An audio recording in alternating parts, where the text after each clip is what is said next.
میں ہوں professor doctor رفعت ہاشمی، اور آج میں کچھ بتانے کی بجائے اپنی ہومیوپیتھک برادری سے ایک سوال پوچھنا چاہتا ہوں، اور سوال یہ ہے کہ ہومیوپیتھی نقطہ نظر کے مطابق بیکٹیریا بیماری کی وجہ نہیں ہوتے بلکہ بیماری کی وجہ سے ہوتے ہیں۔ مثلا ڈاکٹر کینٹ اپنے لیکچر میں اس کا ذکر اپنے لیکچر نمبر 1 میں کرتے ہیں کہ the bacteria are results of disease. اسی لیکچر میں فرماتے ہیں کہ بیکٹیریا بیماری کی وجہ سے ہوتے ہیں۔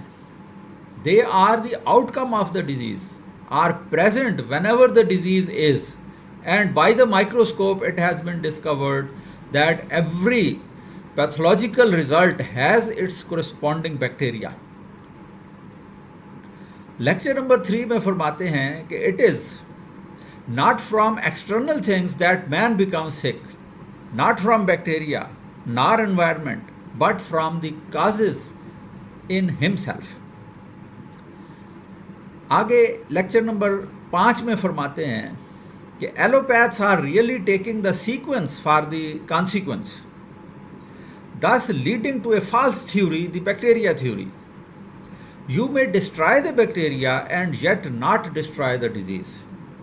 Bacteria have a use, for there is nothing in the world that does not have a use, and there is nothing sent on the earth to destroy man.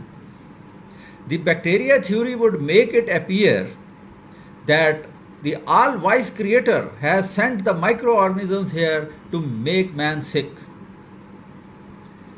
تو مزید ریفرنسز بھی موجود ہیں، لیکن فی الحال اسی پر اکتفا کرتے ہیں۔ مقصد واضح ہے کہ ہومیوپیتھی فلسفی کے مطابق بیکٹیریا یا وائرس بیماری کی وجہ نہیں ہیں، بلکہ یہ بیماری کے نتیجے میں جسم میں موجود ہوتے ہیں، جبکہ سائنس کے مطابق یہی بیکٹیریا اور وائرس ہی بیماری کی وجہ ہیں۔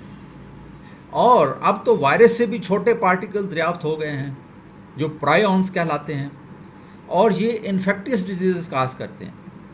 اس کے علاوہ پلازمیڈز ہیں، بیکٹیریوفیجز ہیں، ٹرانسپورنس ہیں، یعنی تحقیق اور تجربات کا ایک جہان ہے جو مائکرو بائیولوجی کے طور پر سائنس میں پڑھایا جاتا ہے۔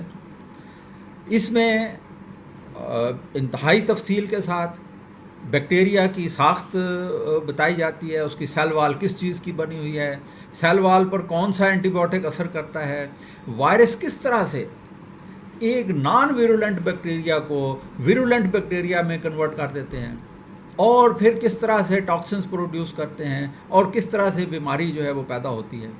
یعنی یہ ایسے سائنسی حقائق ہیں جن کو جھٹلایا نہیں جا سکتا۔ تو اب سوال یہ ہے کہ اگر ہومیوپیتھی کا نقطہ نظر درست ہے تو کس بنیاد پر؟ ورنہ انہیں یہ تانا تو سہنا پڑے گا کہ یہ جاہل لوگ ہیں اور سائنسی حقائق کو نہیں مانتے۔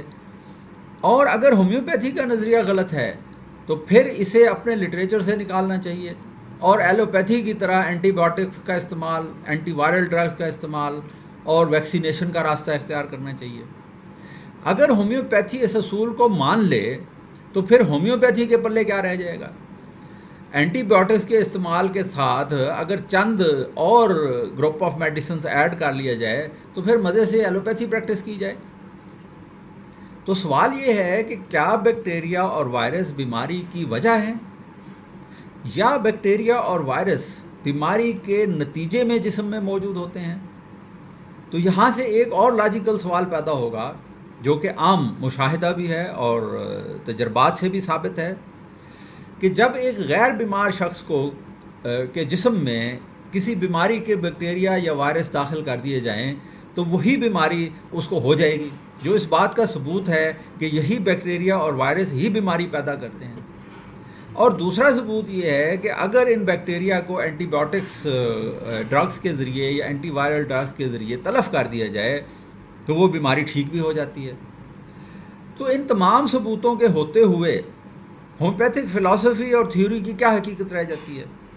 تو تمام ہومیوپیتھک ڈاکٹر صاحبان سے گزارش ہے کہ وہ اس پر غور کریں اور اپنا نقطہ نظر واضح کریں اور اس پر بحث کریں، تاکہ کوئی کسی حتمی نتیجے پر پہنچا جا سکے.